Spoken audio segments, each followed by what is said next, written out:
Sasa sumeona hiyo miti wametuuzia bei mzuri. Nataka tujenge kanyumba kengine kazuri. Lakini unishukuru. Mimi ndo nimeona. Sima kidogo. Nimeona kijana wangu ya keyboard. Wewe Kombo. Sasa bwana, acha kunisalimia. Habari pia utaki? Mzuri ni aje? Poa. Nani ni mwanaume tu mzima na unabeba kwa pikipiki? Si pikipiki yetu. Shida yako nini Kombo? Huyu anatoa wapi pesa ya kununua pikipiki? Huyu nani amjui? Mimi pikipiki yetu mimi na yeye. Shida yako upendiki. Umemweka? Haupendiki kuona watu kama wamefurahia. Kumbe umewekwa na mwanamke na usemi? Sasa Chirangu mbona wewe anaongea hivyo vibaya? Mwanamke mzima uweze ujui kuendesha pikipiki, bibi yako ndiye anakubeba. Sasa wewe inakuumia wapi? Unanunua pikipiki na hajaileta kwa mahali kwenu. Nani amekwambia ajui kuendesha pikipiki? Huyu. Unajua anaona wivu huyu. Wivu gani? Bibi yake namba 3 alienda.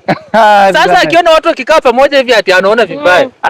Mlikuwa mnataka ni wao msichana maisha inipige ndio nilikuwa mfano katika kijiji za mfaulu amtoke. Unaleta msichana hajakaa wiki moja unafukuza. Unaleta mwingine. Nafukuza kama tabia zao ndio zinawafukuzana. Mimi ndo nafukuzana. Kusema tu kweli mimi simfukuzani. Hiyo ni tabia mbaya tu. Hata kama uwafukuzangi hiyo ni tabia mbaya. Bebe hata achana na huu mtu hivi maneno yake.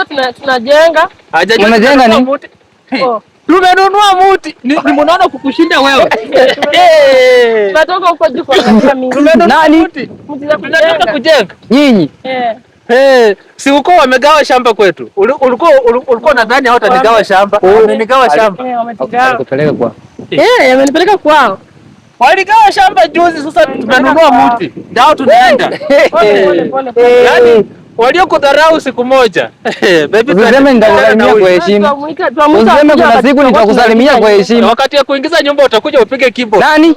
Si bado unapiga keyboard? Hakuna kitu kama hiyo. Utakuja upige keyboard. Nani akuja upige keyboard kwa mahali wanaingiza nyumba? Twende baby, twende nyumbani. Sisi tuende.